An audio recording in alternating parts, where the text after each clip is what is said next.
Using Pandabuy for clothes is pretty easy thing to do today. I'm going to teach you how you guys can use Pandabuy for clothes. So the process is pretty simple. You need to be at Pandabuy's website and you need to log into your account.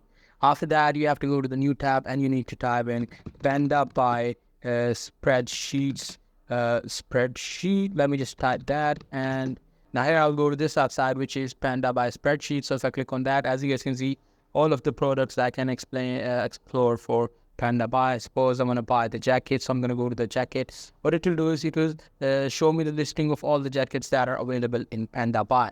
You can directly browse the hoodies and jackets as well. Suppose I want to buy jackets, so I'm just going to search for jacket.